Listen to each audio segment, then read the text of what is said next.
Bonjour à tous, ravi de vous retrouver pour cette nouvelle édition de Sénat 360. Voici les titres. Une police de sécurité du quotidien, c'est une des mesures annoncées par Emmanuel Macron. Il réunissait 500 policiers et gendarmes à l'Elysée pour détailler son plan de sécurité. Sur fond de menaces terroristes et de grogne des forces de l'ordre, ce ne sera pas le retour de la police de proximité, promet le chef de l'État. On en parle dans notre débat. Emmanuel Macron qui a décidément du mal à se départir de son étiquette de président des riches. Une centaine de parlementaires de gauche lui réclament de rendre public l'impact de ses mesures fiscales sur les Français les plus riches. Analyse et réaction dans un instant. À la veille du congrès de l'Assemblée des départements de France, les élus réitèrent leurs demandes sur l'aide sociale et la prise en charge des mineurs isolés dont le nombre a explosé. Ils redoutent toujours que l'État se défausse sur les départements. Nous serons en direct de Marseille dans cette édition. Et je vous rappelle que vous pouvez réagir à tous nos débats sur Twitter avec le hashtag Sénat360 pour m'accompagner. Cet après-midi, Saveria Rojek en direct du Sénat et Oriane Mancini à Marseille à l'occasion de l'Assemblée des départements de France. Le multiplex politique et parlementaire, c'est tout de suite.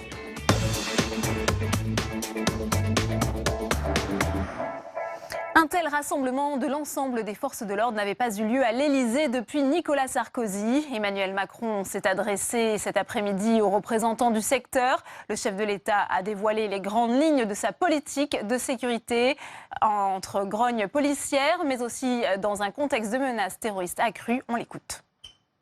Nous avons à faire face aujourd'hui à un phénomène où un certain nombre de nos concitoyens sont tentés par des thèses radicales et la violence extrême. Aussi, ce défi implique, dès le plus jeune âge, d'avoir une politique de prévention assumée.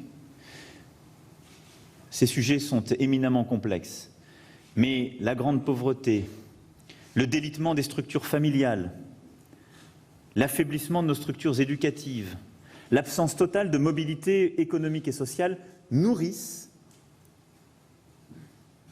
si je puis dire, dans certains quartiers, le travail de celles et ceux qui sont devenus des artisans d'une radicalisation violente.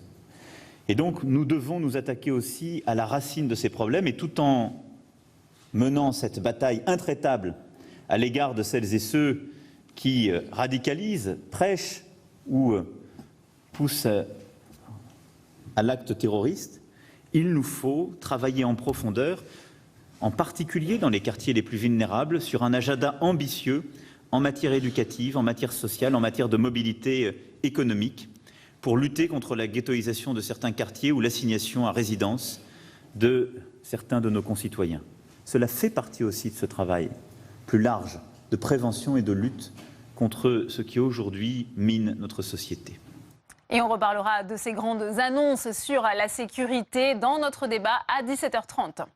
Je vous le disais en titre, la réforme de l'ISF suscite toujours la controverse, et notamment auprès des parlementaires. Ils sont une centaine à vouloir connaître son effet sur les plus riches. Bruno Le Maire a donc dévoilé les premiers chiffres. Clément Perrault. L'appel est en une du journal Libération. 120 députés et sénateurs de gauche interpellent le gouvernement. Nous demandons au gouvernement de rendre public l'impact de ces mesures fiscales et budgétaires sur les contribuables les plus aisés et sur les 100 Français les plus riches.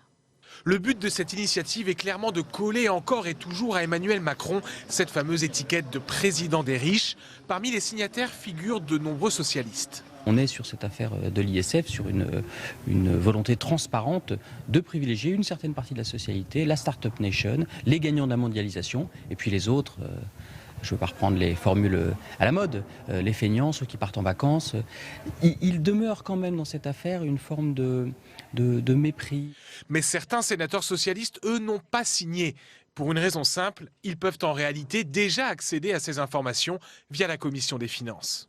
Le groupe socialiste au Sénat dispose, par le truchement de Vincent Eblé, de la présidence de cette commission et que, de par son statut, il a la capacité d'avoir l'ensemble de ces informations en se rendant à Bercy, en effectuant un contrôle sur pièce et sur place. Le ministre de l'économie et des finances, Bruno Le Maire, dans une interview au journal Le Monde aujourd'hui, a répondu par la négative à cet appel. Il n'est pas question de remettre en cause le secret fiscal. Nous allons rendre 400 millions d'euros aux 1000 premiers contributeurs. Soit 400 000 € en moyenne pour chacun de ces contributeurs. Et pour plus d'informations, notre site internet publicsena.fr. Vincent Eblé, le président de la commission des finances du Sénat, a confié à François Vignal avoir écrit à Bruno Le Maire pour avoir plus d'informations sur la fiscalité des Français les plus riches. Si il n'obtient pas gain de cause, il promet de se rendre lui-même à Bercy. Le tacle de Christophe Castaner à François Hollande. L'État va en effet devoir rembourser aux grandes entreprises 10 milliards d'euros en raison d'une taxe de 2012 que la justice a invalidée. Pour le porte-parole du gouvernement, c'est la preuve de l'amateurisme juridique du quinquennat précédent. On l'écoute. Le Premier ministre, après le propos du Président de la République, a pu, en abordant cette question de la prospective budgétaire, partager cette mauvaise nouvelle, qui est la condamnation de la France, de l'État français, des Français, à rembourser 10 milliards aux plus grandes entreprises. L'amateurisme juridique a conduit à faire le plus grand cadeau fiscal qu'on ait jamais fait aux grandes entreprises de ce pays. Je le dis avec une certaine forme de gravité parce que le Premier ministre l'a posé ainsi, parce qu'au fond, celles et ceux qui donnent des leçons, lancent des appels au gouvernement, sont au fond responsables d'une dette de l'État qui est égale à 4-5 années d'ISF.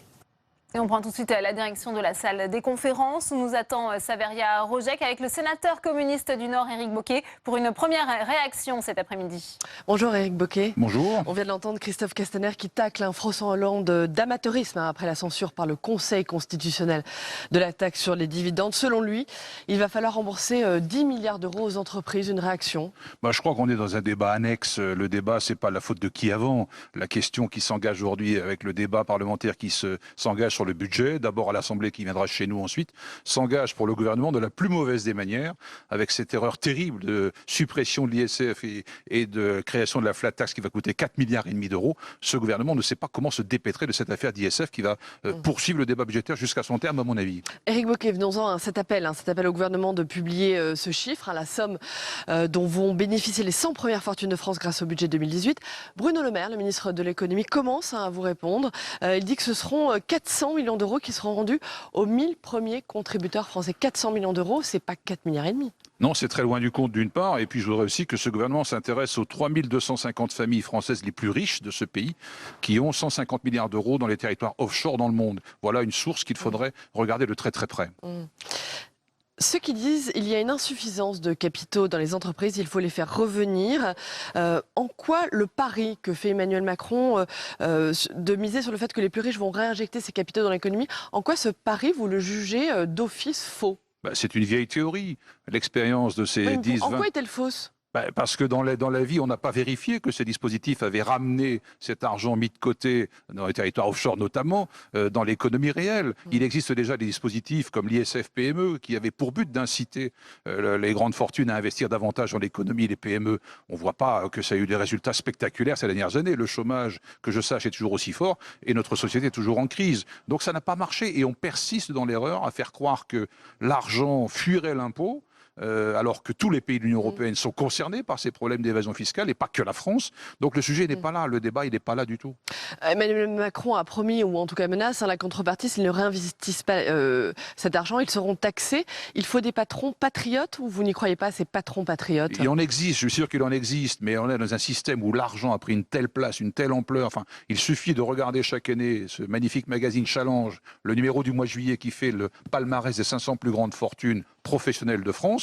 Regardez les chiffres qui ne font que croître et embellir au fil des années sans que ça ait de l'effet pour l'économie. On est les champions d'Europe de distribution des dividendes, la France. Alors que la tendance mondiale est à la baisse, la France garde un record en ce domaine. Une dernière question, Éric Bocquet. Est-ce que cette question de la fiscalité, c'est une question sur laquelle justement peut se faire l'unité, le rassemblement de la gauche?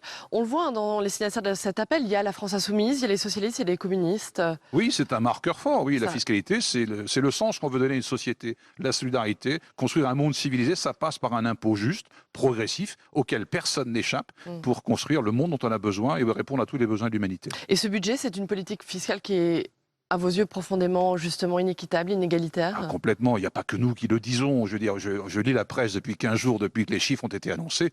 De partout, on parle au bonheur des riches et un budget fait pour la minorité, le 0,1% du sommet de la pyramide. Très bien. Merci beaucoup. Merci Éric Bocquet d'avoir répondu à la question. Merci.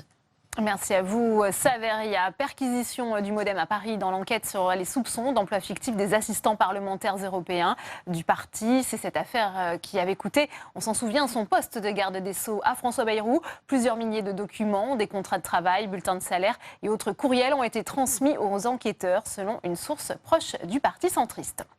À la veille du congrès de l'Assemblée des départements de France, les élus demandent toujours à l'État la prise en charge des dépenses sociales alors que les régions ont claqué la porte de la conférence des territoires. L'exécutif est attendu de pied ferme. On va d'ailleurs retrouver sur place notre journaliste Oriane Mancini à Marseille pour faire un point sur les enjeux de ce congrès. Oriane. Et oui Delphine, ce congrès qui s'ouvrira demain sur fond de tensions entre l'État et les élus locaux. Et deux sujets préoccupent particulièrement les présidents de département. Tout d'abord un sujet récurrent, le financement des allocations individuelles de solidarité, au premier rang desquelles le RSA. Les départements souhaitent reprendre les négociations avec l'État sur ce sujet pour trouver une solution durable. Alors reprendre mais plus recentraliser le RSA, mais ils demandent à l'État le paiement du reste à charge. Il faut savoir qu'à l'heure actuelle, l'État ne verse que 57% aux départements de ce qu'il leur doit. Et puis le deuxième sujet, il est plus récent, c'est la prise en charge des mineurs étrangers isolés, des mineurs qui sont à la charge des départements, un phénomène qui nous dépasse complètement, selon les mots de Dominique Bussereau, le président de l'Assemblée des départements de France. Leur nombre est estimé cette année à 25 000. Coût pour les départements, 1 milliard d'euros. Les départements qui demandent une prise en charge totale de l'État. Et Dominique Bussereau a prévenu, si ces deux sujets ne sont pas réglés, les départements ne signeront pas le pacte financier avec l'État. Édouard Philippe est donc attendu de pied ferme. Il viendra ici à Marseille vendredi matin pour conclure ce congrès de l'ADF. Les présidents de départements veulent des annonces concrètes. Objectif pour Édouard Philippe, répondre à leurs attentes pour éviter d'accentuer leur colère. Car comme le dit Dominique Bussereau, le gouvernement ne peut pas se fâcher avec toutes les collectivités. Merci beaucoup Oriane pour toutes ces précisions. La commission de la culture du Sénat s'intéresse au budget de l'audiovisuel public alors que le secteur est frappé par une grève qui touche notamment France Télévisions. Les sénateurs souhaitent que l'audiovisuel public ne soit pas vu uniquement par le prisme budgétaire, tout en appelant néanmoins à une réforme. Stéphane Amalian.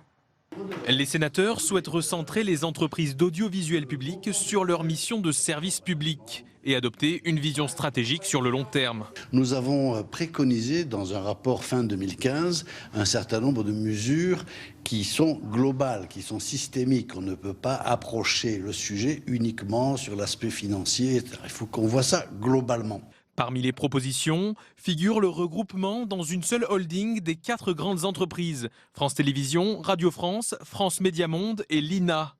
Les sénateurs souhaitent également modifier le mode de gouvernance avec des présidents de chaînes nommés non plus par le CSA, mais par leur conseil d'administration.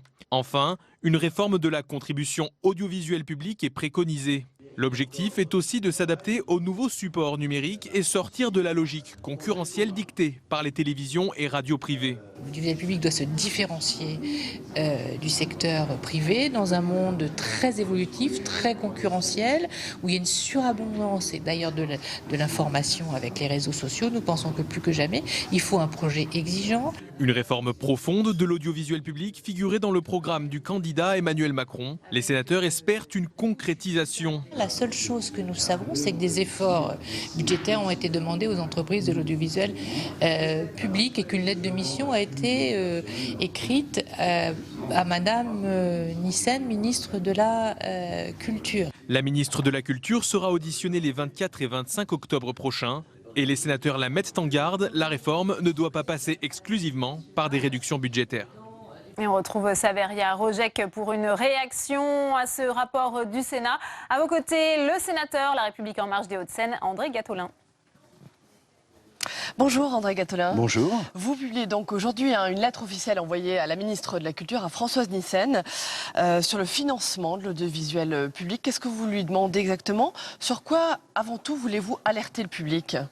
Ce qu'on veut faire, c'est qu'on poursuive l'engagement de réforme de l'audiovisuel public et de France Télévisions, qu'on aille vers une plus grande rationalisation des dépenses et surtout une plus grande transparence au regard des objectifs objectifs qui ont été historiquement fixés à la chaîne en termes d'audience, de process de fabrication, pour que les choses soient mieux respectées. Vous demandez une vision stratégique, une refondation, une remise à plat de la gouvernance? Oui, je pense qu'il y a actuellement quand même un petit problème dans la gouvernance de France Télévisions, puisque les audiences continuent de se dégrader, l'auditoire continue de vieillir, donc on a une nécessité de s'adresser à tous, on s'adresse à moins en moins de gens, et le coût global de France Télévisions, d'un budget de 2,9 milliards d'euros, ne répond pas aux exigences de qualité qu'on peut être en mesure d'attendre en tant que parlementaire ou en tant que téléspectateur. Hier, les salariés de France Télévisions étaient en grève pour protester contre justement la baisse des crédits prévue par le gouvernement. Un plan d'économie de 50 millions d'euros est en cours. Est-ce qu'il est justifié, ce plan d'économie de 50 millions? 500 postes vont disparaître d'ici 2020. Alors la question qu'il faut se poser, c'est est-ce que c'est 500 postes? Ça, c'est une projection de France Télévisions. La baisse des crédits de l'État sont de 30 millions d'euros. En effet, c'est 50 millions en revanche de moins que ce que le contrat d'objectifs et de moyens demandé l'an passé par France Télévisions, repoussé par le Sénat, avait prévu. Il faut savoir que la télévision publique en France bénéficie depuis 10 ans d'une augmentation régulière et systématique de ses crédits, alors que l'ensemble des moyens d'État sont en réduction de budget. Et pour autant, il est peut-être important, là aussi dans ce domaine, d'être plus précautionneux sur l'argent public. L'argent public nécessite d'être dépensé avec modération et surtout dans la plus grande transparence. Mais alors justement, comment instaurer un modèle de financement pérenne ? Mais je crois qu'à un moment, il faudra qu'on passe par une révision des moyens attribués à ce qu'on appelle la redevance, la contribution audiovisuelle publique. Pour le moment, tout ça est fondé sur la possession d'un téléviseur. Il faut savoir quand même que sur l'ensemble des gens qui disposent d'un téléviseur en état de marche, il y a environ 4,2 millions de foyers aujourd'hui qui sont exonérés de cette redevance. Il y a tout un cas de figure. Il y a à peu près 16 cas différenciés. On se rend compte qu'environ 25% à un tiers des gens qui sont exonérés de la redevance payent par ailleurs un abonnement à des chaînes privées. Donc je ne comprends pas qu'on puisse s'offrir des abonnements à des chaînes privées bien plus élevés que le niveau de la redevance et qu'on puisse ne pas payer dans certains cas la redevance. Très bien. Merci beaucoup. Merci André Gattolin d'avoir répondu à nos questions. Merci. Merci à vous, Saveria.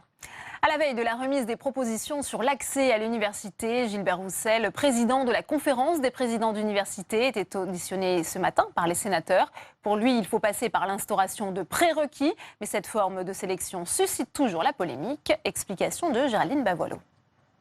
Après l'échec du tirage au sort à l'entrée des filières sous tension, le gouvernement réfléchit à une autre manière de désengorger les universités. La piste privilégiée est celle des prérequis, soit des conditions à l'entrée dans une formation supérieure. Par exemple, l'obligation d'avoir fait biologie au lycée pour s'inscrire en STAPS à la fac. Les contours de cette sélection pour la rentrée 2018 sont encore flous, mais les présidents des facultés sont favorables à la mesure. Cette licence ne doit pas être l'endroit où on va par défaut quand on n'a pas réussi à aller autre part, parce que ça dévalorise cette formation et en plus on envoie des jeunes à l'échec. Donc nous on préconise qu'on puisse mettre un mode de, on peut dire le mot sélection, par une forme de prérequis, mais cette sélection ne soit pas une sélection sèche, donc une sélection, nous, on la souhaite prescriptive. L'objectif est de désengorger les facs, dont le taux d'échec est de 60% en première année. Pour ce syndicat, la sélection pourrait mettre à l'écart des étudiants.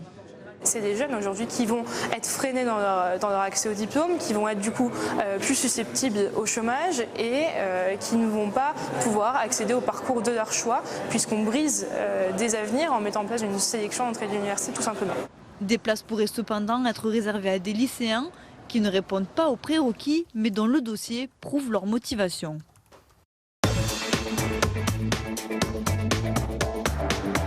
Et On va tout de suite ouvrir le premier débat de Sénat 360 avec mes invités sur ce plateau. Sophie Orange, bonjour. Vous êtes maître de conférence en sociologie à l'Université de Nantes. Merci d'être avec nous. Patrick Fauconnier, bonjour. Vous êtes journaliste spécialiste des questions d'éducation, auteur de Université, innover ou sombrer, publié aux éditions Fauve en 2017. Merci d'être avec nous. Abdoulaye Diarra est également sur ce plateau. Bonjour, vous êtes le vice-président de l'UNEF, c'est l'Union nationale des étudiants de France. Et j'accueille enfin François Germinet, bonjour, président de l'Université de Cergy-Pontoise. Première question pour vous, François Germinet. Est-ce que vous pensez bien que les 3 mois de concertation avec les principaux acteurs du secteur vont permettre de clarifier les conditions d'accès à l'université ? Ça a permis de clarifier un certain nombre de points de consensus, comme la nécessité d'avoir une plateforme d'affectation des vœux. Supprimer APB n'est pas la solution, tout le monde est d'accord avec ça. Ça va permettre aussi de mettre l'accent sur l'orientation au lycée. Et puis après, nous avons des points de dissensus, bien sûr, comme les prérequis et puis l'effet qu'ils peuvent avoir ensuite sur l'entrée dans le supérieur. Mais en même temps, notre avis est bien qu'il faut pouvoir offrir la bonne formation à chaque étudiant. Abdoulaye Diarra, est-ce que vous avez l'impression que ces concertations auront été utiles finalement ? Nous, on est plutôt sceptiques sur ces concertations parce qu'après plus de 55 séances de concertation, ce qu'on voit surtout, c'est que, alors si on a pu trouver quelques consensus sur effectivement le fait qu'il faille une plateforme unique pour pouvoir permettre à chaque jeune de pouvoir s'orienter, on a une vraie interrogation sur l'aboutissement de ces concertations. On a le gouvernement qui, jusqu'à présent, continue à annoncer en parallèle de ces concertations la question des prérequis, alors même qu'aujourd'hui, on peut le voir dans cette concertation, on a un certain nombre très important d'organisations, d'acteurs qui disent qu'aujourd'hui ce n'est pas la solution, et surtout donc une concertation où ce qu'on craint beaucoup, c'est de voir arriver une solution qui ne sera ni consensuelle, ni aujourd'hui qui ne répondra aux véritables problématiques d'enseignement supérieur. Patrick Fauconnier, pourquoi c'est aussi tabou selon vous de parler de prérequis, voire de sélection à l'entrée à l'université ? C'est un passé historique qui remonte très loin. Il y a déjà des dizaines d'années que l'on évoquait la question de la sélection. Un grand scientifique comme Bertrand Schwartz, quand Mitterrand est arrivé au pouvoir en 81, avait pondu un rapport qui disait que si l'on ne mettait pas en place la sélection, l'université ne cesserait de tomber de plus en plus bas. C'était très sévère comme jugement et son rapport avait été trappé. Mais le problème se pose effectivement.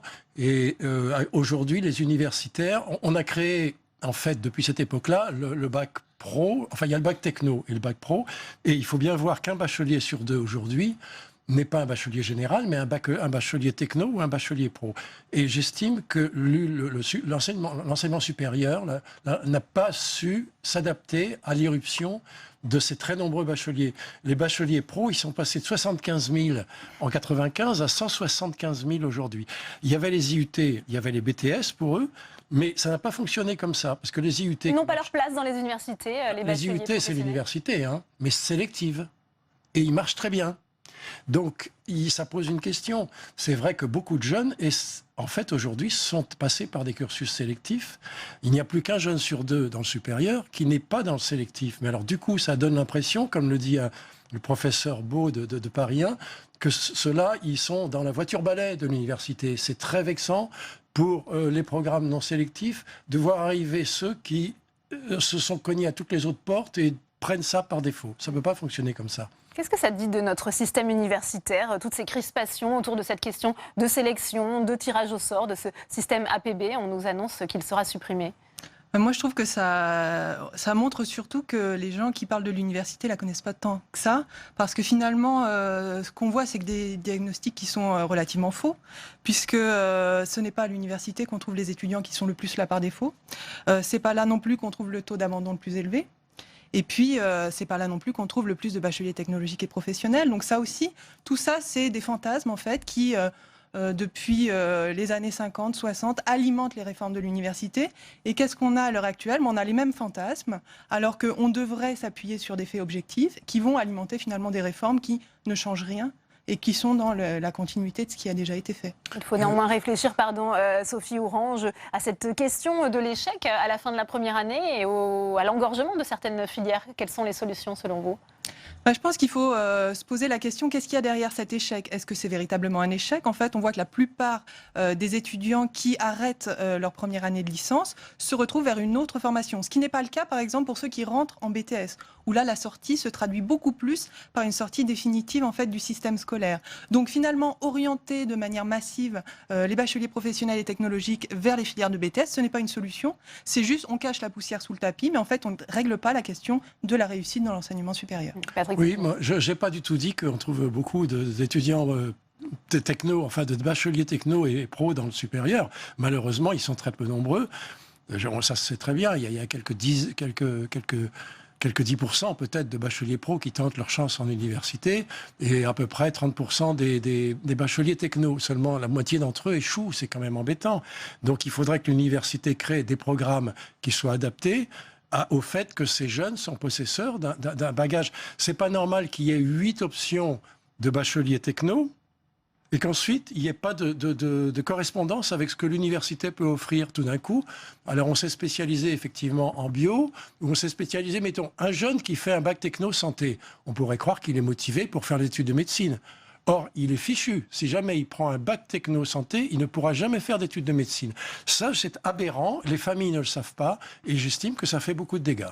François Germinet, ça m'amène à cette question de l'orientation. Elle doit être revue dès la première année du lycée. Selon vous, c'est aussi une des clés pour résoudre ces problématiques aujourd'hui ? Ça va faire partie de la concertation que Jean-Michel Blanquer, le ministre de l'Éducation nationale, va lancer sur la réforme du lycée. Et effectivement, une des conséquences de cette concertation sur l'accès à l'université, c'est qu'il faut prendre le sujet bien en amont, dès le brevet, le post-brevet, ce que l'on fait au lycée, parce que s'orienter vers une filière professionnelle ou les technologiques, lorsque on a derrière une ambition pour suivre une licence générale, des études de santé ou des masters, eh bien ça peut vous handicaper, ça vous handicape aujourd'hui réellement, et donc c'est un problème qu'il faut prendre bien en amont. Mais il n'en reste qu'aujourd'hui, la situation est difficile, que des étudiants sont tirés au sort, que ce n'est pas acceptable pour personne, ni pour les universités, ni pour les étudiants, ni pour les familles. Et donc il faut pouvoir en sortir en proposant des filières beaucoup plus diversifiées, avec plus de passerelles, et pouvoir dire à un étudiant, bien là, vous n'avez malheureusement pas aujourd'hui les capacités de suivre correctement et de réussir dans votre première année, et donc on va vous permettre de récupérer ces fameux prérequis dont on parle, de vous mettre à niveau et de rentrer ensuite dans la filière. Prérequis. Vous-même, vous parlez de prérequis coercitifs, il faut tenir compte de la série du bac, l'avis du conseil de classe, les notes. Qu'est-ce que ça veut dire exactement ? Oui, c'est un faisceau d'indices qui permettent d'indiquer, qui permettent à l'équipe pédagogique en licence de dire, là, cet étudiant, je vais pouvoir le prendre et il va pouvoir suivre dans de bonnes conditions, ou bien, non, franchement, il faut avoir suivi, par exemple, des mathématiques, de la biologie pour pouvoir rentrer dans mon cursus de licence mathématiques physique, par exemple, et s'il ne l'a pas fait, il sera en échec. Donc, on lui dit, tu ne peux pas rentrer dans cette filière, mais on va proposer des filières d'adaptation, des tremplins pour revenir ensuite vers la filière générale, ou bien des filières professionnalisantes. On doit un emploi à nos étudiants à la fin de la licence, et les orienter vers des filières professionnelles, c'est noble, il faut arrêter de dévaloriser les filières professionnelles. Ça vous fait réagir, Abdoulaye sur pas mal de points, parce que je pense qu'on est toujours un peu dans une vision où parfois on est très caricatural sur l'enseignement supérieur. En vrai, aujourd'hui, il faut bien le regarder, quand on regarde statistiquement, les étudiants qui tentent médecine, c'est avant tout des bacheliers S. Plus de 80%, très souvent avec mention. Les bacheliers qui se retrouvent dans certaines séries universitaires, dans 80% des cas, ils correspondent à leur diplôme qu'ils ont passé les années précédentes. Là, le problématique qu'on se retrouve, c'est quand même... Aujourd'hui, on se retrouve avec beaucoup d'étudiants qui sont amenés en échec. Mais à aucun moment donné, on se pose la question de est-ce que finalement, c'est notre manière d'enseigner, notre manière d'assister à des cours. Je prends l'exemple, par exemple, de Paris 8, où on se retrouvait avec des étudiants qui avaient cours, entre guillemets, sur le pas de la porte parce qu'ils n'avaient pas assez de place pour pouvoir s'asseoir en amphi. Mais à aucun moment donné, on va se demander si cette méthodologie, elle permet aux jeunes de réussir. Et surtout, prendre la question des prérequis, c'est oublier un détail, c'est que effectivement ça va renforcer les déterminismes sociaux. On le sait très bien aujourd'hui, quand on regarde le nombre de bacheliers professionnels qui se retrouvent dans l'enseignement supérieur, dans les universités ou dans les filières en tension, c'est très peu d'étudiants en réalité. Et aujourd'hui, sous prétexte de cette exception ou de ce faible nombre, on va essayer de nous expliquer que finalement, c'est chaque jeune qu'il faudrait fortement accompagner, tout en oubliant un élément particulièrement important et qui est l'un des premiers éléments déterminants pour la réussite des étudiants, c'est tout simplement est-ce qu'ils sont dans un cursus qu'ils ont choisi et qui correspond à leur volonté professionnelle. Parce que avec tous les progrès requis sur Terre, si je veux faire du droit mais que je me retrouve en LEA, il y a 95% de chances qu'effectivement à la fin de l'année je m'en aille. Sophie Orange, Abdoulaye Diarra vient de parler de cet aspect de renforcement des déterminismes sociaux. Ça veut dire qu'on est condamné à l'issue de son bac, on ne pourra plus peut-être rebondir à l'université comme c'était possible jusqu'à présent ? Oui, effectivement, je pense qu'à l'heure actuelle, l'université, en tant que seule formation non sélective de l'enseignement supérieur, permet justement à des bacheliers d'essayer une filière, essayer une formation, et puis d'ouvrir l'espace des possibles. Là, effectivement, si on raisonne en termes de prérequis, on a une politique qui est vraiment uniquement basée sur la gestion des flux et on n'est pas effectivement sur une politique ambitieuse de réussite. Patrick Fauconnier. Oui, moi je trouve que l'université actuellement ne permet pas à un jeune d'essayer de valider un choix entre plusieurs orientations qu'il pourrait souhaiter.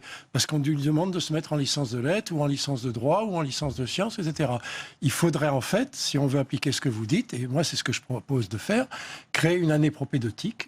Autrefois ça s'appelait une année propédeutique. D'ailleurs je crois qu'à Cergy ça existe quasiment. C'est-à-dire une année pendant laquelle on peut tâter de plusieurs matières différentes. Et c'est à l'issue de cette année-là qu'on va vous dire, bon alors finalement, vous, ça serait plutôt le droit ou ça serait plutôt les lettres, voilà. Et ça, je comprends qu'un lycéen, tout jeune et qui vient juste de sortir de son bac, sache pas forcément, il sait pas en fait ce que sont ces différentes matières et si elles sont faciles ou pas. Et c'est normal qu'il n'ait pas encore fait ses choix. Donc l'année propédeutique, moi je pense que ça serait très bien. Et deuxièmement, ensuite, le premier cycle, la licence, je trouve qu'on devrait y mutualiser ce qu'on fait ailleurs dans les BTS, les IUT, les prépas, c'est-à-dire vraiment des moyens importants donnant aux jeunes la possibilité d'acquérir à la fois un bagage culturel mais aussi un savoir-faire professionnel qui ferait que quand ils en sortent, ils peuvent postuler le marché de l'emploi. Ce n'est pas le cas des licences générales actuellement. François Germinet, on sait aussi que le gouvernement veut aller vite et doit aller vite pour des questions très concrètes de logiciels. Il faut que les inscriptions soient ouvertes début 2018. Comment vous voyez les choses ? C'est vrai qu'il faut aller vite. Moi, je fais partie du comité de pilotage d'APB ou Feu APB, je ne sais pas, on verra bien. Mais en général, c'est au mois de novembre qu'on décide des tout derniers arbitrages et on indique comment paramétrer et que les universités commencent à finaliser leur capacité d'accueil et puis leur offre. Donc, si quelque chose doit être modifié, il faut que d'ici janvier, ça soit absolument réglé. Donc, il y a urgence. Ouais. Sur ce point, Abdoulaye Diarra. Justement, c'est un peu l'inquiétude qu'on a, c'est qu'on pense qu'aujourd'hui, on essaie de nous faire une réforme en urgence qui est censée répondre sans moyens supplémentaires pour l'enseignement supérieur, ou du moins suffisant, essayer de régler l'ensemble des problématiques en 5 semaines. Et surtout, pour revenir sur la question de l'année propédeutique, nous, on a beaucoup d'interrogations, notamment quand on regarde tout simplement les résultats actuels. Si les étudiants ils ne vont pas dans ces années, c'est pas parce qu'ils ne peuvent pas se remettre à niveau, c'est tout simplement parce que partir pour minimum 4 ans de licence, ça a des coûts financiers particulièrement importants pour les jeunes. Ça veut dire qu'effectivement, quand on vient d'un milieu social qui est moins favorisé que d'autres, effectivement, ça veut dire minimum 4 ans de licence, puis minimum 2 ans de master, sans compter la possibilité de redoublement, sans compter le fait qu'aujourd'hui le système d'aide sociale n'est pas adapté. Effectivement, ça fait qu'aujourd'hui, on se retrouve avec de nombreux jeunes qui sortent de l'enseignement supérieur.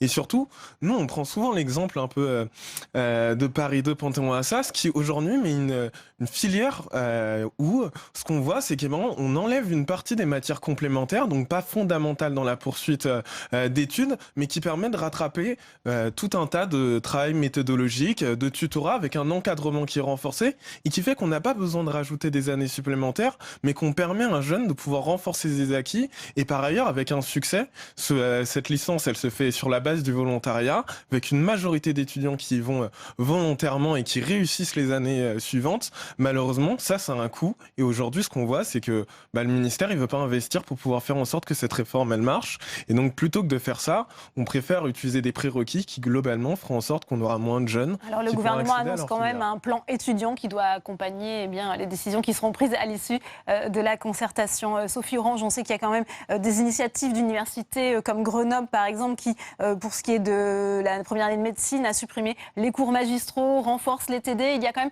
des expérimentations sur le terrain qui pourraient inspirer, et bien plus généralement, le modèle universitaire français, notamment sur la question du taux d'échec. Alors c'est vrai qu'à l'heure actuelle, la pédagogie est très à la mode dans les universités, mais on voit que plus souvent là, ce qui est mis en place, c'est souvent des cours en distanciel, dont on sait qu'ils défavorisent les étudiants qui sont issus des milieux les plus fragiles et qui n'ont effectivement pas forcément tout le bagage des autres.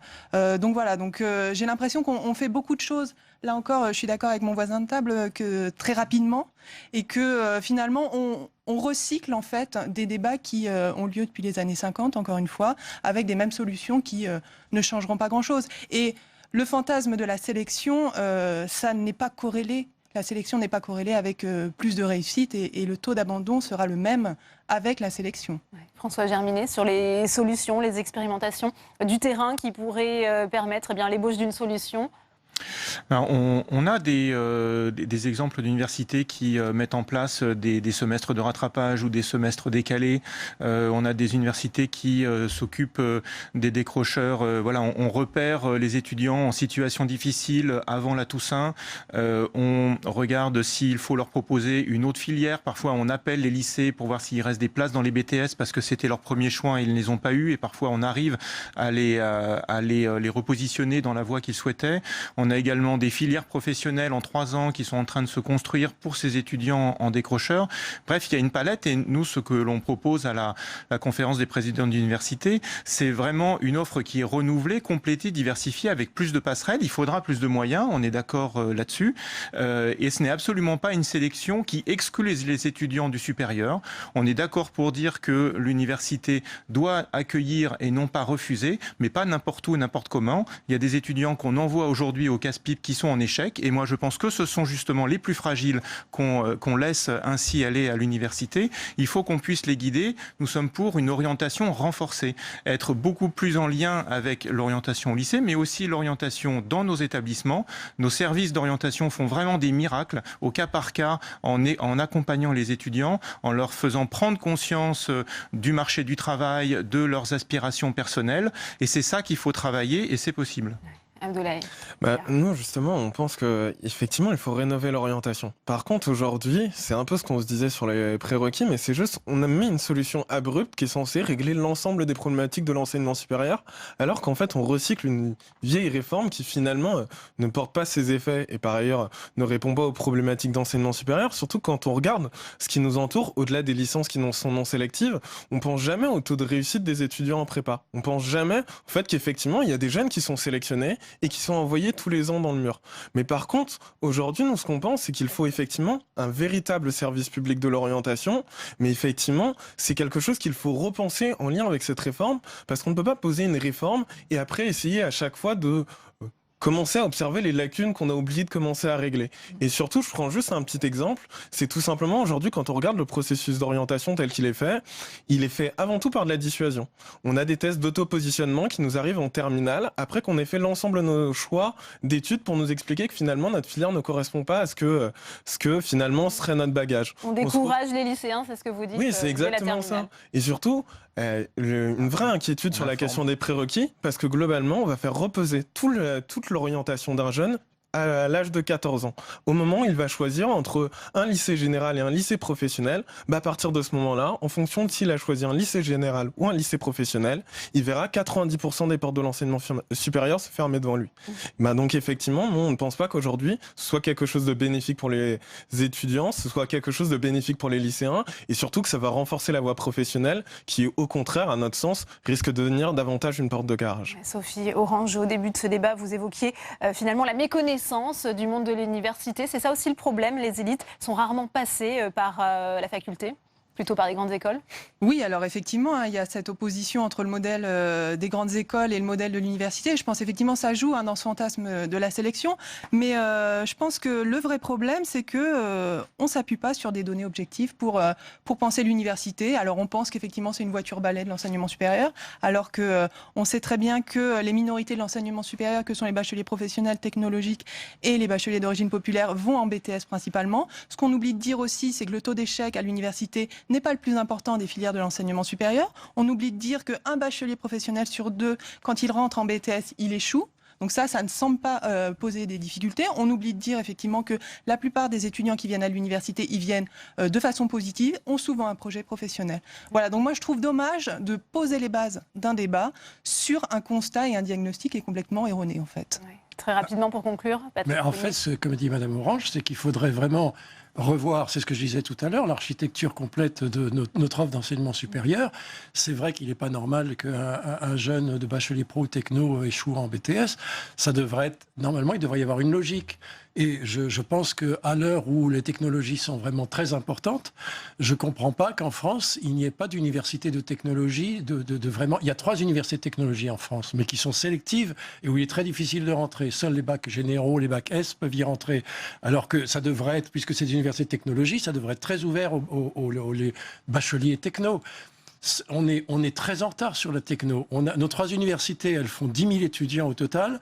L'université de technologie de Munich, elle fait 48 000 étudiants. Elle a 10 fois plus de moyens financiers que nos 3 universités réunies. Eh bien, merci. Voilà. Merci à vous, Patrick Fauconnier. Merci, Sophie Orange. Merci, François Germinet. Merci, Abdoulaye Diarra, d'être venu débattre sur ce plateau. Alors que le nombre de mineurs accueillis sur le territoire français atteindra 25 000 à la fin de l'année, les départements tirent la sonnette d'alarme. Pour eux, la pression est de plus en plus forte et l'aide sociale à l'enfance doit souvent gérer ce qui est du ressort de la politique migratoire. Édouard Philippe est attendu sur ce thème vendredi à Marseille. Samia Dechir. Ils sont sans doute les plus vulnérables des migrants. En France, la prise en charge des mineurs non accompagnés revient au département. En 2016, ils en ont accueilli 13 000. Cette année, ce sera presque 2 fois plus, avec une projection de 25 000 prises en charge fin 2017. Interpellée hier au Sénat, la ministre de la Justice a annoncé un plan d'action, sans en préciser pour l'instant les contours. Monsieur le Premier ministre, qui se rendra vendredi à l'Assemblée des départements de France, aura à cette occasion la possibilité de vous faire, je crois, des annonces d'un plan d'action très concret. En 2016, les départements ont déboursé 1 milliard d'euros pour la prise en charge des mineurs non accompagnés. Pour évaluer si un migrant est bien mineur, il faut souvent plusieurs semaines au service du département. Mais l'État ne leur verse une compensation que pour les 5 premiers jours de l'évaluation. Elisabeth Doineau est la co-auteure d'un rapport sur le sujet. Elle estime que l'État doit contribuer davantage. Moi, j'espère qu'effectivement, il y aura une enveloppe financière beaucoup plus importante parce que la réalité, c'est que nous sommes tous en grande difficulté. Et je vous le disais au tout début, ça met vraiment en difficulté notre politique classique de protection de l'enfance. C'est-à-dire que pour les autres enfants, eh bien, notre attention aujourd'hui, elle est plus, comment dirais-je, diluée. Pour décharger les services départementaux saturés, la sénatrice propose de créer des plateformes régionales pour l'évaluation de l'âge des jeunes migrants avant leur prise en charge par les départements. Et on va retrouver Oriane Mancini en direct de Marseille. Oriane, vous suivez pour nous ce congrès de l'Assemblée des départements de France qui débutera demain. On le disait, cette prise en charge des mineurs isolés, c'est le nouveau sujet d'inquiétude des élus des départements. Exactement Delphine, une question qui est devenue prioritaire pour les présidents de département. Vous avez rappelé les chiffres, 25 000 mineurs isolés cette année, un coût d'1 milliard d'euros pour les départements qui en ont la charge. Un phénomène qui nous dépasse complètement, dit Dominique Bussereau, le président de l'Assemblée des départements de France, qui va jusqu'à parler de folie furieuse. Et il juge que pour les départements, c'est un problème à la fois financier, humain et politique. Alors sur le plan financier, il demande à l'État une prise en charge totale, d'autant plus qu'Emmanuel Macron leur a affirmé qu'il réglera le problème et que c'est un problème qui est du ressort de l'État et non des départements. Les départements qui demandent donc tout simplement au chef de l'État de passer de la parole paroles aux actes. Mais pour les départements, je vous le disais, le problème, eh bien, il n'est pas que financier. Ils constatent qu'une grande partie de ces mineurs isolés arrivent dans leur département via des réseaux de passeurs. Ils demandent donc à l'État une politique de répression de ces trafics. Et puis l'autre difficulté, eh bien, elle est de vérifier la réalité de la minorité de ces personnes qui arrivent. Là encore, une tâche qui revient au département. Ils demandent à l'État de mettre en place un protocole très sérieux sur ce sujet. Et puis enfin, les départements, ils ont du mal à garantir un accueil de qualité à ces mineurs, de concilier cet accueil avec l'accueil des autres enfants gérés par l'aide sociale à l'enfance. Vous le voyez, hein, Édouard Philippe est donc très attendu sur ce sujet. Des annonces devraient être faites vendredi matin par le Premier ministre. Et Dominique Bussereau a prévenu, si Édouard Philippe ne répond pas, ne règle pas ce problème, les départements ne signeront pas les pactes financiers avec l'État. Merci beaucoup, Oriane. La sénatrice Esther Benbassa s'est rendue lundi à Menton, à la frontière italienne. Membre de la commission des lois, la parlementaire a voulu voir comment se déroulaient les contrôles des migrants, notamment dans les trains. Elle dénonce les contradictions du gouvernement en matière de politique migratoire. C'est un reportage de Jérôme Rabier. Gare de Menton-Garavant, premier arrêt pour les trains en provenance d'Italie. C'est là que la sénatrice Esther Benbassa a choisi de venir voir comment les contrôles aux frontières s'opèrent. Ici, tous les trains sont systématiquement fouillés. Maintenant, le train est arrivé de Ventimiglia. Alors, qu'est-ce qu'on fait? Et les policiers montent dans le train. Les policiers montent dans le train et fouillent intégralement le train et sortent toutes les personnes de couleur noire. Les personnes interpellées sont alors conduites dans un bureau situé au-dessus de la gare. Mais alors que la sénatrice souhaite s'entretenir avec 2 migrants qui vont être conduits dans les locaux de la police aux frontières, les policiers font ce qu'il faut pour l'en empêcher. Monsieur, je suis parlementaire, non. Je voudrais parler avec... Madame, on n'a pas le droit de vous parler, devoir de réserve. Ah bon? Voilà. Ah bon, écoutez... Mais une 3e personne a été interpellée. Les policiers l'ont conduite sur le quai en face pour un retour direct en Italie. Problème, elle se déclare mineure. Bon, ne pleurez pas, dites-nous, qu'est-ce qui se passe? Vous venez d'où? De la Côte d'Ivoire, d'accord. Et vous êtes venue comme demandeuse d'asile? Ce qu'on nous a dit ici, c'est que c'est courant qu'on renvoie la personne mineure en Italie. On n'a pas s'encombrer, oui. La commissaire en charge de la lutte contre l'immigration irrégulière arrive alors sur les lieux et peine à expliquer ce renvoi immédiat en Italie. On va étudier sa situation. C'est-à-dire sa situation. On va l'étudier, on va voir un peu. C'est pas mieux de l'amener au service de l'enfance? Je vais voir. On va oui, voir mais si on n'était pas là, vous ne l'appliquez pas, puisqu'elle était là, seule, elle attendait le prochain train. Ça veut dire que la procédure n'a pas été appliquée. Sûrement, il y a une explication. Ah oui, mais je veux l'explication, madame. Écoutez, je vous fais confiance. Je suis là, hein, je suis venue de Paris. J'aimerais bien savoir pourquoi la procédure n'a pas été appliquée. Le sujet est sensible, le préfet des Alpes-Maritimes ayant déjà 2 fois été condamné pour violation du droit d'asile. La visite se poursuit à l'étage de la gare, transformée par la police en bureau pour traiter la centaine de migrants qui arrivent quotidiennement. Et à demi-mot, un responsable policier confie, pour les mineurs, appliquer les consignes des supérieurs en les renvoyant directement en Italie. On établit une réquisition. Mais elle n'a aucun papier. Nous, voilà, j'ai le consigne qu'on nous donne. Après, la police aux frontières vous donnera plus d'éléments. Après, Esther Benbassa décide ensuite de se rendre à ce poste de la police aux frontières où sont emmenés les migrants. Dans ces locaux, aucune association n'est autorisée à rentrer, car ce n'est ni un centre de rétention ni une zone d'attente. Un flou juridique régulièrement dénoncé par les associations.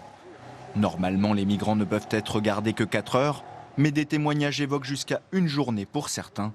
Notre caméra ne pourra pas rentrer, mais la sénatrice y a pris des photos et évoque sa visite. La façon dont les choses se passent sont un petit peu, disons, pas très rigoureuses. Et peut-être qu'il faudrait quand même que des ordres arrivent du ministère de l'Intérieur pour qu'on soit plus rigoureux. Dernière étape de la journée, la visite d'un point de contrôle à la frontière. 24 heures sur 24, policiers et gendarmes s'y contrôlant les véhicules qui accèdent à la vallée de la Roya. Et il y a quelques années, est-ce qu'il y avait ce contrôle? Il y a quelques années, non, ça fait même pas un an. Même pas un an. C'est le préfet qui a décidé. C'est le préfet qui a décidé. C'est lié à l'état d'urgence? Ça faudra lui poser la question, monsieur le préfet. Non. Je pense que oui, quand même. Oui. C'est une zone quand même où il y a beaucoup de passages migrants et de passeurs. Ouais. Pour Esther Benbassa, cette utilisation de l'état d'urgence qui cible davantage l'immigration que le terrorisme en est un dévoiement. Forte de cette visite de terrain, elle demandera au gouvernement le coût de ce dispositif de surveillance aux frontières. Adeline Nazan, contrôleur général des lieux privatifs de liberté, notre invitée. Elle répond aux questions de Tam Tra Nuit. Le face-à-face, c'est tout de suite.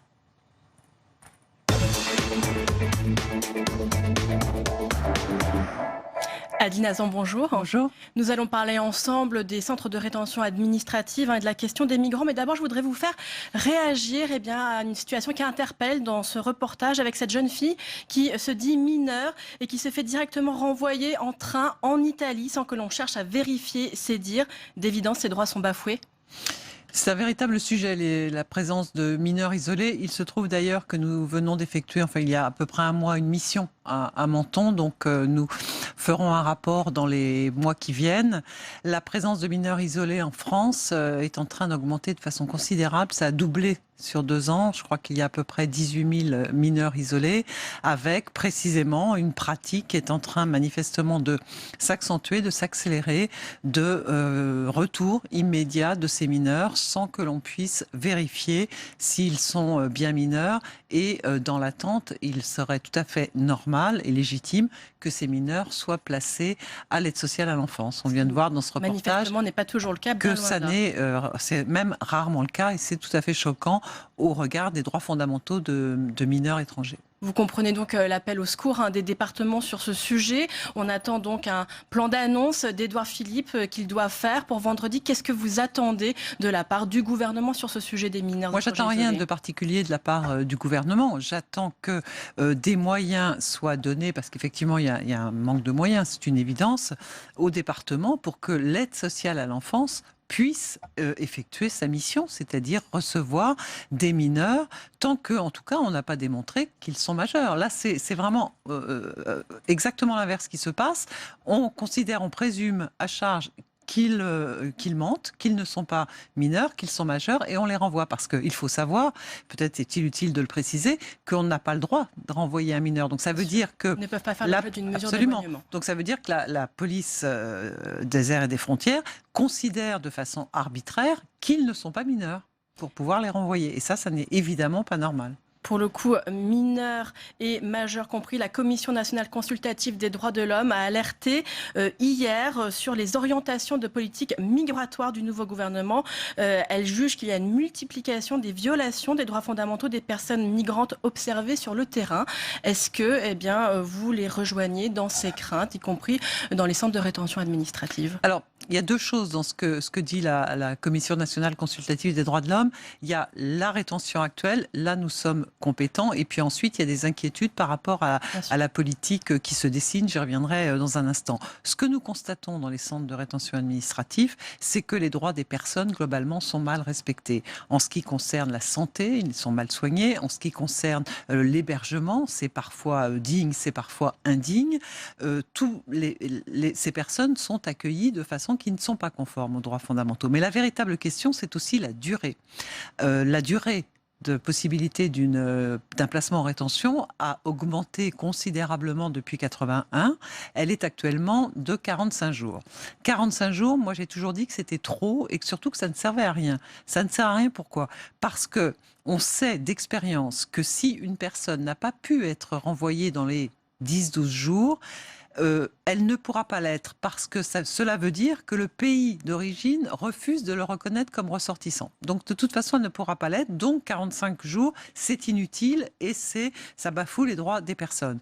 Le problème actuel, c'est que dans le projet dont on ne sait pas grand-chose finalement du gouvernement, mais on a quand même quelques bribes d'informations, il est envisagé de passer de 45 jours à 90 jours, ce qui serait véritablement un recul extrêmement important des droits fondamentaux, d'autant qu'on sait que il y a de plus en plus d'enfants dans ces centres de rétention administrative. Comment est-ce que vous expliquez cette situation? De plus en plus d'enfants, de familles avec enfants très jeunes dans ces centres de rétention administrative?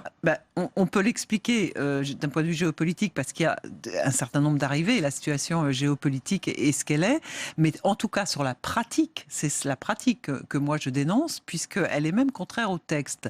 Il y a des textes, notamment une loi, qui disent que ça doit être vraiment exceptionnel et que c'est l'assignation à résidence qui doit être privilégiée. D'ailleurs, la Cour européenne des droits de l'homme a donc condamné la France en 2016 pour le placement en rétention des enfants. Absolument. Et malgré cela, cela continue. Et nous le voyons sur le terrain. Les associations avec qui nous travaillons beaucoup nous le disent. Manifestement, les préfectures ont des instructions très précises de ne pas privilégier l'assignation à résidence, comme ça doit être le cas, mais de placer en rétention des familles avec enfants. Pourquoi finalement? Parce que les services de police donnent l'impression de considérer que c'est plus pratique pour eux, si je puis dire, d'avoir les familles sous la main. Mais c'est une atteinte incroyable aux droits des enfants que de se retrouver dans un centre qui est très carcéral, même si ça n'est pas une prison, avec des grilles, avec des haut-parleurs toute la journée, totalement anxiogène pour des enfants en bas âge. Est-ce que vous liez ça à la nouvelle politique du gouvernement actuel ou est-ce que vous diriez que c'est une dérive qu'il y a déjà depuis longtemps ce placement en rétention? Alors cette dérive, elle est relativement récente, mais elle a quand même quelques années. C'est-à-dire que, par exemple, il y a 2 ou 3 ans, il y avait 40 enfants en centre de rétention. Actuellement, on est à 185 ou 190. Donc c'est déjà un mouvement qui se dessine depuis, disons, 2 ou 3 ans. J'avais alerté d'ailleurs les différents ministres de l'Intérieur successifs sous la période de François Hollande, mais manifestement, c'est quelque chose qui est en train de s'accélérer et je crains que ça ne continue. Ça va donc croissant. Votre réaction à la circulaire qui a été signée lundi par le ministère de l'Intérieur qui a demandé au préfet de s'impliquer personnellement dans le suivi des éloignements après les dysfonctionnements qui ont été constatés avec l'attentat de la gare Saint-Charles pour s'assurer en temps réel du nombre de places disponibles dans les centres de rétention administrative. Est-ce que c'est utile? Ça m'inquiète beaucoup. Ça m'inquiète parce que en 2 secondes, il faut quand même expliquer le système actuel. Actuellement, quand on expulse un étranger, on lui donne en général 30 jours pour préparer son retour, sauf s'il y a un risque d'atteinte à l'ordre public. Là, on peut l'éloigner tout de suite.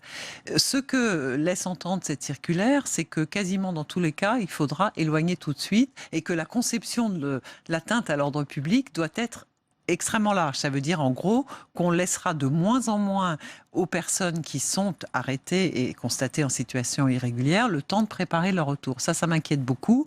Quant à l'annonce de l'augmentation de 200 places en centre de rétention administrative, ça en dit long sur la politique justement de rétention et d'immigration que ce gouvernement manifestement a décidé de tenir. On voit d'ailleurs d'un côté un préfet limogé directement après l'attentat de Marseille, alors que, on l'a vu, l'illustration de notre reportage, un préfet condamné par 2 fois par le tribunal administratif pour ne pas avoir respecté le droit d'asile reste en place. Est-ce qu'il n'y a pas 2 poids, 2 mesures? Les droits fondamentaux d'un côté, et puis de l'autre côté, la politique sécuritaire qui, d'évidence, paraît plus importante? Bien sûr, mais ça c'est quelque chose que moi je dénonce depuis 3 ans que j'exerce ces fonctions de contrôleur général des lieux de privation de liberté, et particulièrement depuis 2 ans, le contexte sécuritaire que nous connaissons. On comprend ce contexte, bien sûr. Oui, mais justement, les droits fondamentaux doivent être respectés quel que soit le contexte. Et malheureusement, ce qu'on constate en ce moment dans tous les secteurs, particulièrement bien sûr sur l'immigration en ce moment, mais dans tous les secteurs, c'est que finalement la notion de droit fondamental, elle passe derrière, c'est-à-dire qu'on n'est plus comme on l'a été, comme on devrait l'être en permanence, dans la recherche d'un équilibre entre une sécurité qui peut-être doit être augmentée, mais quand même un respect des droits fondamentaux. On a l'impression que finalement, ce respect des droits fondamentaux, c'est quelque chose comme si les gouvernements, depuis quelques années, pensaient que c'était un luxe qu'on ne peut plus se permettre. Et moi, justement, j'attire leur attention sur le fait que, quel que soit le contexte que nous connaissons, on ne doit pas céder sur les droits fondamentaux. Une toute dernière question, on l'a vu dans le reportage, il y a un poste de police aux frontières qui est utilisé comme un poste de garde à vue, là où a tourné Jérôme Rabier. Est-ce qu'il y a beaucoup de ces lieux qui ne sont ni des zones d'attente, ni des centres de rétention, et où on le voit, pareil, les droits sont rarement respectés, c'est encore plus difficile en l'absence d'interprètes, en l'absence d'associations? Là, en l'occurrence, je ne sais pas exactement ce qu'est ce lieu, c'est assez effectivement effectivement, c'est un peu un entre-deux. Ce qu'on peut constater, c'est qu'il y a beaucoup de lieux qui sont considérés à un moment donné comme lieux de rétention administrative, en dehors même des centres de rétention administrative, pour y placer des personnes. Et là, il y a encore moins de droits que dans les centres de rétention administrative. Vous n'avez pas pu contrôler évidence. ce type de lieu, par exemple? Nous y sommes allés, donc je ne peux pas donner des informations sur ce que nous avons constaté, mais en tout cas, nous rendrons un rapport dans quelques mois. Merci beaucoup, Adeline Hazan, d'avoir répondu à nos questions. Merci à vous. Et justement, Emmanuel Macron, vous venez d'en parler, comme il l'avait d'ailleurs annoncé dimanche soir, s'est montré ferme cet après-midi. Pour lui, les clandestins délinquants doivent être raccompagnés à la frontière de manière intraitable. On l'écoute. Collectivement, nous nous sommes installés dans une forme d'acceptation de la pire des situations. Nous accueillons mal, nous avons des procédures trop longues, nous intégrons approximativement et nous ne reconduisons plus. C'est cela la réalité française. Je souhaite que nous accueillions de manière exigeante et conforme à nos valeurs. Je souhaite que nous contrôlions tout de suite, parce que c'est ce que nous devons à nos concitoyens. Je souhaite que nous intégrions de manière irréprochable celles et ceux à qui nous assurons la protection de l'asile ou des titres légitimes. Mais je souhaite que nous reconduisions de manière intraitable celles et ceux qui n'ont pas de titre. Et puis le Parlement a définitivement adopté par un ultime vote du Sénat le projet de loi antiterroriste qui doit prendre le relais de l'état d'urgence au 1er novembre. Le texte déjà adopté par l'Assemblée nationale il y a une semaine a été voté par 244 sénateurs. 22 ont voté contre, essentiellement les communistes. Les socialistes se sont abstenus. On va d'ailleurs retrouver Saveria Rojek, toujours en direct de la salle des conférences, pour une réaction avec le président de la commission des lois, le sénateur LR, Philippe Bas. Bonjour Philippe Bas. Bonjour.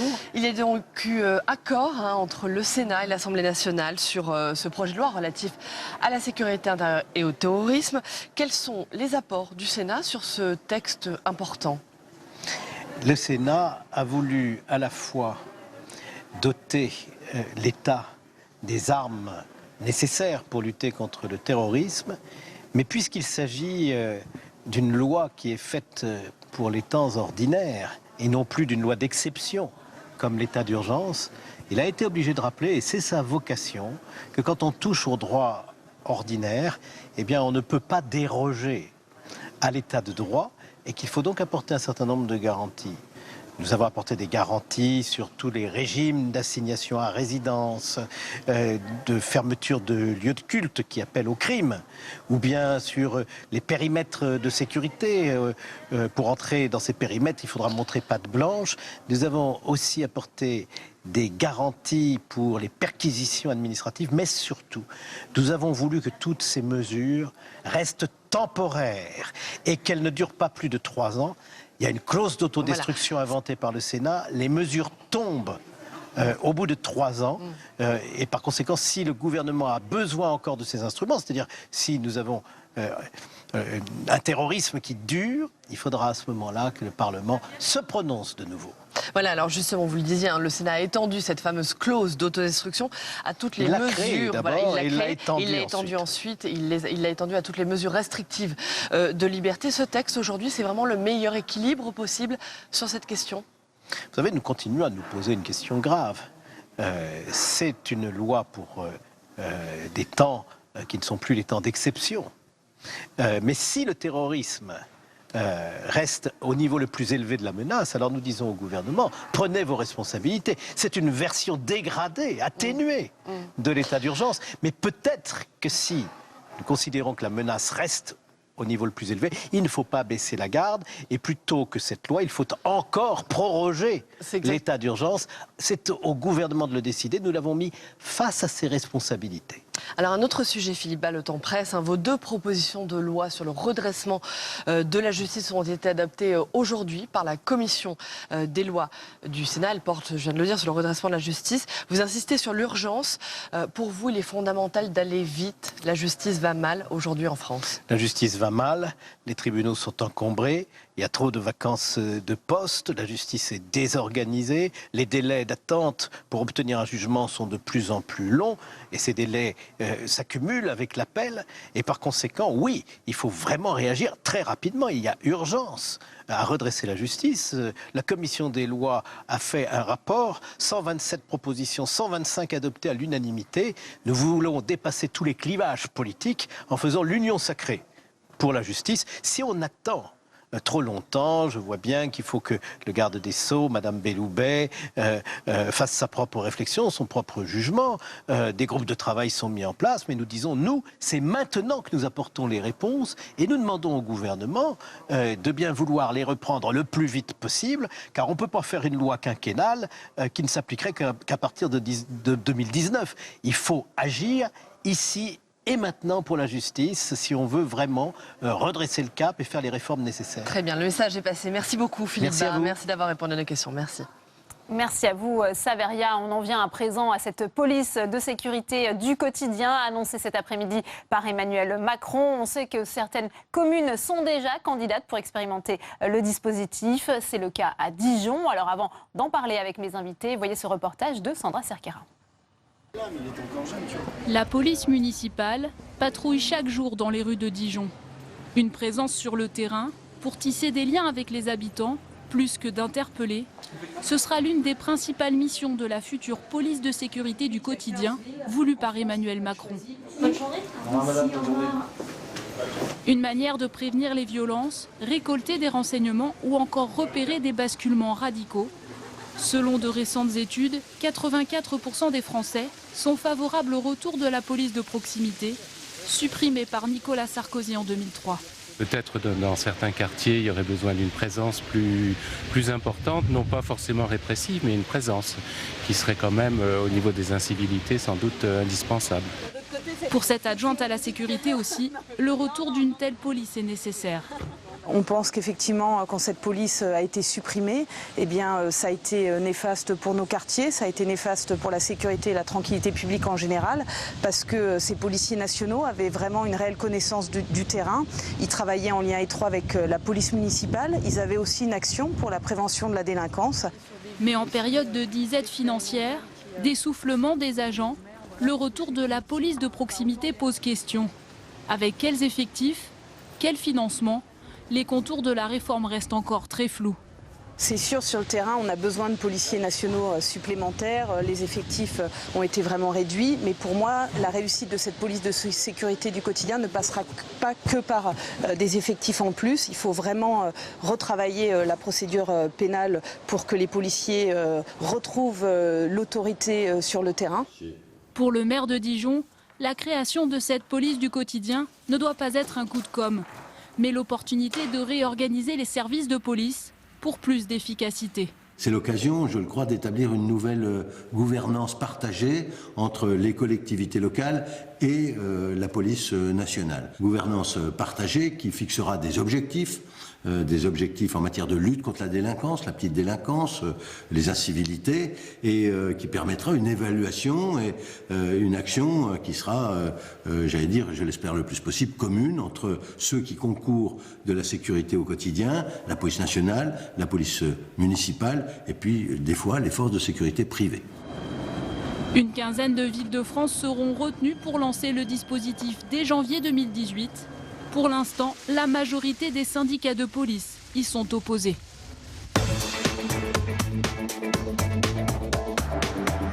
Et on ouvre tout de suite le second débat de Sénat 360 avec mes invités sur ce plateau. Cécile Cukierman, bonsoir, merci d'être avec nous. Vous êtes sénatrice de la Loire, membre du groupe communiste qui vient d'ailleurs de déposer une proposition de loi pour remettre cette police de proximité à l'ordre du jour. Merci d'être avec nous. Denis Jacob est également sur ce plateau. Bonsoir, vous êtes secrétaire général d'Alternative Police. C'est une structure syndicale créée par la CFDT. Vous étiez présent cet après-midi à l'Élysée. Vous avez écouté attentivement le discours du chef de l'État. Vous allez nous dire dans un instant ce que vous en avez pensé. Jacques Demaillard est également sur ce plateau. Bonsoir. Professeur de sciences politiques. Vous êtes directeur adjoint du CESDIP et vous êtes spécialiste des questions de police et d'organisation des forces de l'ordre.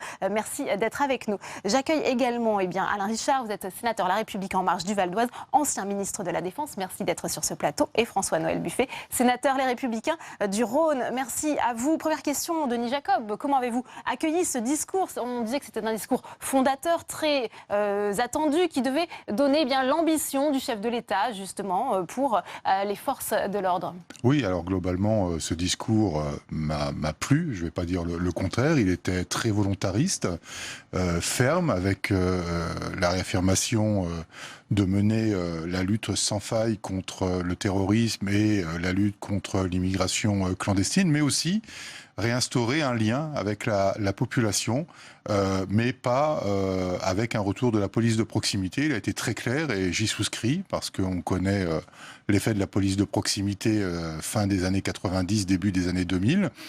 Je pense qu'elle aurait pu être bonne si elle avait été faite de manière chirurgicale là où on avait besoin et pas un élargissement immédiat pour dire qu'on voit du bleu. Donc globalement, ce discours est satisfaisant. Après, ça reste un discours présidentiel, bien évidemment.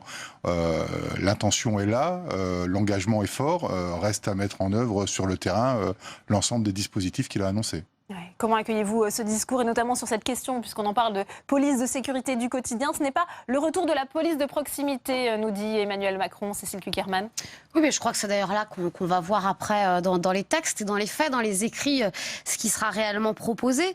Moi, je pense que la question n'est pas de revenir d'abord, y compris dans les caricatures qui ont pu exister et qui ont parfois été généralisées de ce qu'a pu être la police de proximité. Une police de proximité qui, d'ailleurs, à l'époque, manquait d'effectifs pour être réellement efficace, mais en tout cas, à travers la proposition de loi que nous avons déposée, moi je défends réellement une police qui soit territorialisée, qui bien évidemment, à tous les échelons, reste une police dissuasive, préventive, répressive quand il le faut, qui agisse avec les différents renseignements, mais qui travaille surtout en coordination avec les différents acteurs locaux, les élus, les travailleurs sociaux.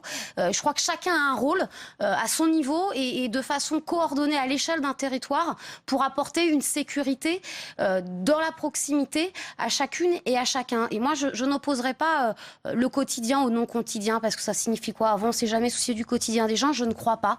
Donc je crois qu'il faut qu'on fasse attention. Notre objectif à tous, c'est aussi de retisser cette confiance entre la police, nos concitoyens et la police. Alain Richard, on sait aussi que ce discours intervient dans un contexte de menaces terroristes accrues, avec aussi ce fond de grogne policière. Alors, est-ce que vous pensez qu'Emmanuel Macron a su apporter des réponses sur ces deux points? J'espère.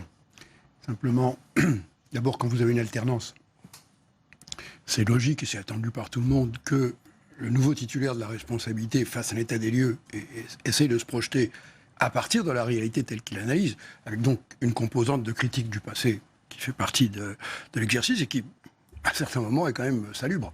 Bon. Simplement, il ne sous-estime pas les difficultés qu'il y a devant. Les effectifs de police et de gendarmerie sont ce qu'ils sont.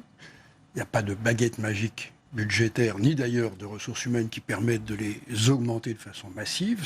Il va falloir travailler avec les effectifs existants, une faible croissance, et un terrain qui s'est dégradé, à la fois parce que vous avez en effet la menace terroriste, qui est un défi de renseignement au quotidien très lourd, qui consomme une partie de l'énergie des personnels, et puis pourquoi est-ce que la police de proximité ne peut pas être établie telle qu'elle était conçue il y a 18-19 ans? Parce que le terrain est devenu plus difficile. Et que, moi, quand j'en parlais avec d'autres responsables, je leur disais, n'imaginez pas qu'on puisse refaire la police de proximité comme il y a 20 ans, parce que les adversaires, c'est-à-dire la délinquance, est à un niveau de violence, d'agressivité qu'on n'avait pas il y a 20 ans. Justement parce qu'on a supprimé cette police de proximité sous Nicolas Sarkozy, Alain Richard? Non, les raisons de la montée de la violence sont autres. Et c'est d'abord des phénomènes de désadaptation, d'échec social, etc., pas régulés, qui aboutissent à des personnalités qui sont gravement perturbées et qui se tournent vers l'agressivité. Et puis il faut dire aussi le business. C'est-à-dire que les mécanismes d'acquisition, les mécanismes d'accumulation de ressources à travers le deal aboutissent à des constitutions de féodalité qui se défendent de façon de plus en plus violente. Est-ce que nos forces de l'ordre vont pouvoir s'adapter à cette situation décrite à l'instant par Alain Richard, Jacques de Magnard? Oui, il n'y a pas de facilité. Ce qui est intéressant là dans la situation actuelle, c'est qu'on a une réforme qui est quand même portée par le président de la République. On sait que c'est un sujet qui est doublement difficile. Il faut arriver à convaincre d'un côté les forces de l'ordre. On sait que c'est pas facile dans le contexte actuel. Et on sait que les effets d'une réforme de ce type-là se font pas sentir à court terme. Apaiser les relations police-population, regagner une présence dans les quartiers, ça se fait pas comme ça, ce serait trop facile. Donc le fait que ce soit très porté politiquement, au plus haut niveau de l'État, c'est quelque chose qui est très important parce qu'effectivement, l'idée est bonne, l'orientation est bonne, c'est une orientation de long terme, mais c'est une orientation qui va produire des effets pas immédiats. Donc de ce point de vue-là, on va commencer à les aborder, mais il y a tout un ensemble d'enjeux en termes de formation, en termes de recrutement, en termes de doctrine, en termes d'évaluation qui vont être extrêmement importants pour que cette réforme, qui est une réforme partagée par nombreux pays occidentaux, puisse avoir lieu en sachant qu'on fonctionne toujours en termes d'essais et d'erreurs. En fait, on adapte un dispositif parce que il y a une orientation générale, améliorer les relations police-population, et sa mise en œuvre est une mise en œuvre qui demande des adaptations et des corrections. François-Noël Buffet, c'est vrai que certains syndicats de police étaient plutôt réticents à l'idée de cette police de sécurité du quotidien. Ils disent, nous, on n'attend pas des mots, mais des actes, des voitures, de l'armement, des moyens juridiques pour pouvoir travailler. Qu'en pensez-vous ? Oui, c'est ce que j'allais vous dire. On a en mémoire la mobilisation des policiers il y a quelques mois encore, quelques semaines encore, pour dénoncer le fait qu'ils n'avaient pas suffisamment de moyens, notamment de moyens matériels, qui étaient en grande partie obsolètes. Le président de la République, d'ailleurs, dans le discours qu'il vient de tenir, n'a pas parlé que de la police dite du quotidien. Il a aussi évoqué des moyens matériels, des moyens budgétaires supplémentaires, et y compris des recrutements mis en route pour les années qui viennent, et même très rapidement, d'après ce qu'il a dit au mois de janvier. Je crois que, qu'est-ce qu'attendent les Français ? La situation, le contexte a énormément évolué et la violence était quasiment au quotidien, désormais, quels que soient les territoires. Donc nous attendons collectivement qu'il y ait une présence policière forte dans les rues, qu'elle s'appelle de proximité, pas de proximité, du quotidien. Je crois que ça, ce sont des mots qui sont des mots destinés à la communication. La réalité, c'est qu'on a besoin de plus de sécurité sur nos territoires. Il faut donc plus de policiers et plus de moyens matériels. Moi, je dis chiche au président de la République. Je dois dire que son discours en soi me convient. Maintenant, la question, quelle est-elle ? C'est quels moyens réels et dans quel délai et dans quelle mesure on va pouvoir mettre les choses en place rapidement pour que ce soit efficace rapidement. Donc, c'est à l'aune de la réalité des engagements et de leur mise en place sur le terrain que l'on pourra apprécier la nature du discours. Si c'était simplement un discours de présentation ou d'intention, ou si effectivement derrière, c'est ce que j'espère, c'est un discours tact. Ça, je crois qu'on a besoin, et maintenant, en avant, voyons. On parlait de la réticence des syndicats. Je vous propose d'écouter votre collègue socialiste, la sénatrice des Bouches-du-Rhône, Samia Ghali, pour qui cette police de proximité n'est pas du tout adaptée. On l'écoute. Alors on se parle, je peux vous dire que la police a diminué dans les territoires. Voilà, les chiffres à l'appui. Que les CRS ont complètement déserté des quartiers là où ils étaient justement, où ils faisaient un gros travail. Ils ont complètement déserté. On nous parle aujourd'hui d'une police de proximité en 2018, dont acte. Sauf qu'on va envoyer une police de proximité aujourd'hui dans des endroits où le danger est omniprésent. Quand je dis le danger, je mesure mes mots. Aujourd'hui, dans l'état dans lequel sont certains quartiers, je déconseille de mettre de la police de proximité dans ces quartiers. Je vous le dis, oui. Denis Jacob, quelle est votre réaction ? C'est pas du tout adapté. On se souvient qu'elle avait demandé l'armée, Samia Ghali, pour certains quartiers. Je pense qu'il faut peut-être pas mettre la charrue avant les bœufs, tout simplement.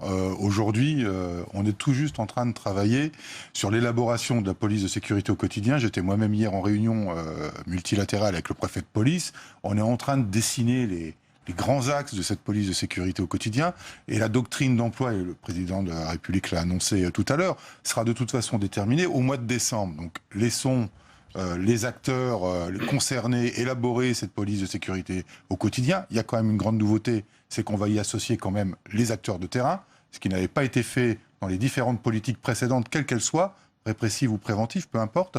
Et il ne faut pas oublier également que ce qui est annoncé par le président de la République, c'est un plan quinquennal, il l'a dit, donc forcément on va voir au fur et à mesure, mais quoi qu'il en soit, on ne rattrapera pas ce qui n'a pas été fait pendant 30 ans. Il va falloir du temps, Jacques Demeyer le disait tout à l'heure, mais comment voulez-vous rattraper la suppression de 13 000 effectifs en quelques années, les rattraper en 2-3 ans. C'est pas possible. Il y a un coût budgétaire derrière tout cela. Alors moi, je suis pas là pour faire de la politique politicienne, je suis syndicaliste, mais les moyens, la mise à niveau de la police nationale n'a pas été anticipée, ne s'est pas faite progressivement, et aujourd'hui on a un retard. Et je ne parlerai même pas de l'immobilier. Pendant 30 ans, on ne s'est pas attaqué à rénover, réhabiliter les commissariats, on les a laissés se délabrer, puis aujourd'hui on a 30 ans de retard. Donc c'est pas avec un budget en hausse, parce qu'il est significatif quand même, le budget sécurité il est en hausse, mais on ne va pas faire en un an ce qu'on n'a pas pu faire en 30 ans. Il y a cet aspect conditions matérielles qu'on découvre depuis peu sur les forces de l'ordre qui ont manifesté. Comment on fait justement, Jacques de Maillard, pour remotiver, si je puis dire, justement, les policiers sur le terrain quand on voit les conditions dans lesquelles parfois ils doivent exercer leur mission délicate? Je pense qu'il faut être réaliste en fait sur ces questions-là. Ce que les policiers vivent difficilement, c'est les promesses irréalistes. Donc ce à quoi je suis assez sensible dans la méthode de réforme telle qu'elle est proposée, c'est de fixer un cap général, des objectifs de politique publique assez clairement annoncés, je crois. Et d'expérimenter, un train de discussion est annoncé, la définition d'une première doctrine va s'effectuer, il va y avoir des expérimentations. Ce que dit Samia Ghali, c'est sans doute pas faux, mais il ne faut pas rester sur ça. C'est-à-dire que regagner une présence dans les quartiers, c'est pas quelque chose qui va se faire immédiatement. Est-ce que ça veut dire pour autant qu'il faut rester à cet état de fait et dire il faut une présence militaire? Non. Donc, de ce point de vue-là, il faut se préparer à des stratégies qui sont des stratégies de présence policière avec des alliés. On parlait de la question des partenariats tout à l'heure, qui sont extrêmement importants et qui sont adaptés au terrain dans lesquels on va intervenir. La police de proximité, enfin la police de sécurité du quotidien, pardon, elle repose sur cette idée-là. On adapte les réponses policières aux problèmes qu'on a à traiter. Eh bien, merci Jacques Maillard, je crois que vous devez nous quitter. Merci d'avoir participé à ce débat. Je voudrais vous entendre aussi, parce que beaucoup de choses ont été dites dans le discours du chef de l'État, sur l'aspect politique migratoire, Alain Richard. Parce qu'on sait que ça fait aussi partie des missions des forces de l'ordre. Emmanuel Macron, qui l'a déjà dit dimanche soir, il veut raccompagner de manière intraitable les étrangers sans titre de séjour. On sait qu'il y a eu cette circulaire de Gérard Collomb aussi lundi pour mettre en œuvre effectivement les expulsions. On sait que certains disent que c'est contraire aussi à la Cour européenne des droits de l'homme. Non, bien sûr que non. Simplement, ça se heurte à d'énormes difficultés administratives et juridiques, et aussi au fait que la grande masse de l'immigration irrégulière vers notre territoire est organisée. C'est-à-dire que les filières de gestion, de conduite de cette immigration connaissent de très près les particularités de notre système juridique, et donc tout est organisé pour que la reconduite effective soit quasi impossible. Vous savez bien que les 2/3 des personnes qui arrivent en demandant le statut de réfugié ne sont pas des réfugiés. Après l'ensemble des recours, il est vérifié, et naturellement ces procédures sont très protectrices des personnes effectivement menacées, se révèlent être des demandeurs irréguliers.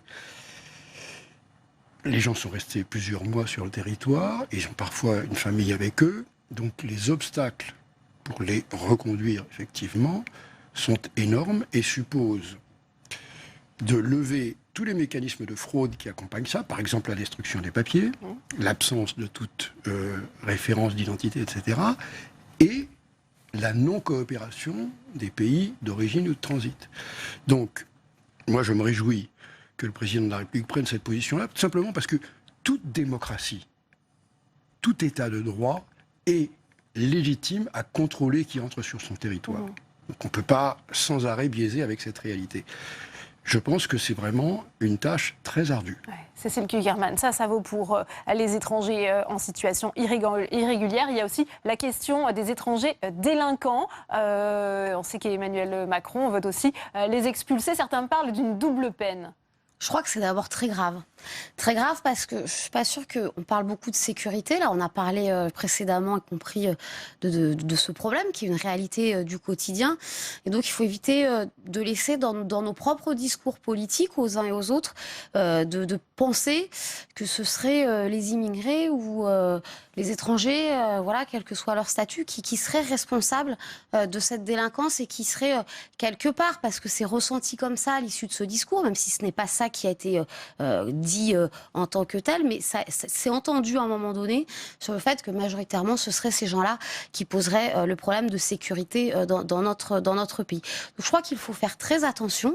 Il est bien évidemment, comme l'a rappelé Alain Richard, légitime qu'un pays ait un droit de regard sur qui rentre dans son pays. Après, je pense qu'on a aussi renforcé un certain nombre de critères qui font qu'on a des gens aujourd'hui qui ne peuvent pas rester, qui auraient pu rester il y a quelques années.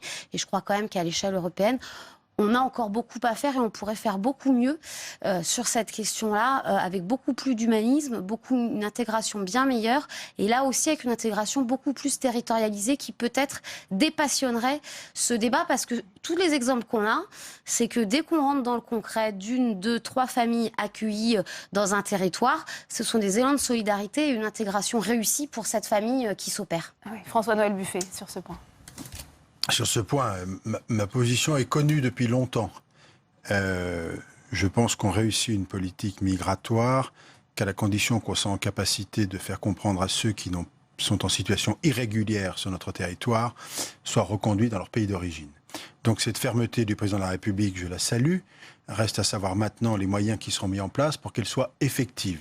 Il y aura deux verrous à lever. D'abord les accords de réadmission avec les pays d'origine, essentiels. C'est la clé de voûte du système, et évidemment des évolutions ou une harmonisation européenne qui doit être avancée rapidement désormais.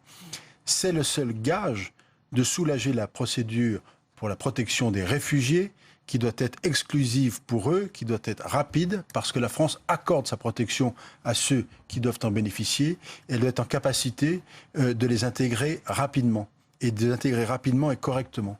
Intégrer des étrangers qui ont le statut de réfugiés, ça nécessite de se donner des moyens que nous ne sommes pas donnés depuis de nombreuses années, à regret pour moi.